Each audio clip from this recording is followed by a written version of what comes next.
YouTuber Ranveer Allahbadia का मामला आप तक तो पहुंचा ही होगा। एक YouTube show India's got talent में उन्होंने जो अश्लील बातें कही, जिसे वो मजाक बता रहे हैं, उसको लेकर अब वो मुश्किलों में घिर गए हैं। सोशल मीडिया पर उनकी खूब फजीहत हो रही है। इतना ही नहीं, उनके खिलाफ अलग अलग राज्यों में पुलिस केस भी दर्ज हो चुके हैं, जिसके बाद रणवीर इलाहाबादिया की बत्ती गुल हो चुकी है। रणवीर इलाहाबादिया को लेकर लोग कह रहे हैं कि मजाक की एक हद होती है, उसे मजाक तक ही रखना चाहिए। सामाजिक स्तर पर जो मानक तय किए गए हैं, उसे पार करने में यही हाल होना तय है।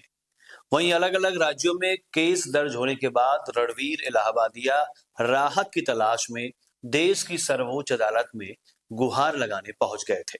रणवीर इलाहाबादिया ने सुप्रीम कोर्ट में एक याचिका डाली कि उनके खिलाफ अलग अलग राज्यों में दर्ज एफआईआर को एक साथ जोड़ दिया जाए। रणवीर इलाहाबादिया की याचिका पर 18 फरवरी को कोर्ट में सुनवाई हुई, लेकिन सुनवाई के दौरान उन्हें कड़ी फटकार भी लगाई गई। कोर्ट में रणवीर इलाहाबादिया को खूब सुननी पड़ी।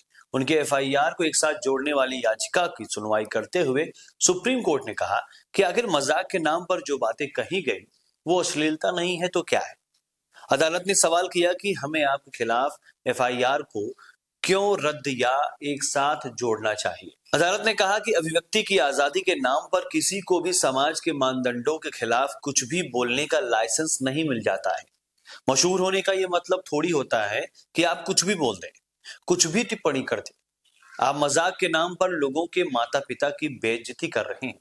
ऐसा लगता है कि आपके दिमाग में कुछ गंदगी है। अदालत द्वारा ऐसा कहा जाना ही अपने आप में बड़ा अहम है। अब रणवीर इलाहाबादिया के पास अगर जरा सा भी दिमाग होगा तो वो समझ जाएंगे कि आखिर उनकी बातों से देश में कैसा माहौल पैदा हो रहा है। फिलहाल अदालत ने रणवीर इलाहाबादिया को गिरफ्तारी से अंतरिम राहत दे दी है, लेकिन साथ ही सर्वोच्च अदालत ने रणवीर इलाहाबादिया को अपना पासपोर्ट ठाणे पुलिस स्टेशन में जमा करने का निर्देश दिया है।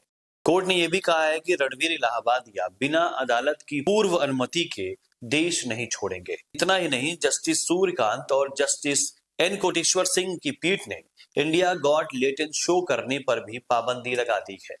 कोर्ट ने रणवीर इलाहाबादिया को आदेश दिया है कि वो बिना उनकी इजाजत लिए देश से बाहर नहीं जा सकते हैं। दरअसल रणवीर ने सुप्रीम कोर्ट में याचिका दाखिल कर महाराष्ट्र और असम में दर्ज एफआईआर को एक साथ जोड़ने और गिरफ्तारी से संरक्षण दिए जाने की मांग की थी, जिस पर कोर्ट ने पहले तो फटकार लगाई, लेकिन बाद में उन्हें राहत दे दी है। कोर्ट ने इस मामले की सुनवाई के दौरान कहा कि इन लोगों के दिमाग में गंदगी भरी है। ऐसे व्यक्ति का केस हम क्यों सुने। पॉपुलर होने का मतलब ये नहीं है कि आप लोगों के माता पिता की बेइज्जती करें। इन लोगों ने जो कहा है उससे पूरा समाज शर्मिंदा होगा।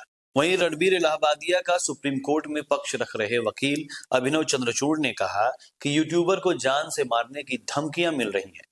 उनकी जीभ काटने पर 5 लाख रुपए का इनाम रखा गया है।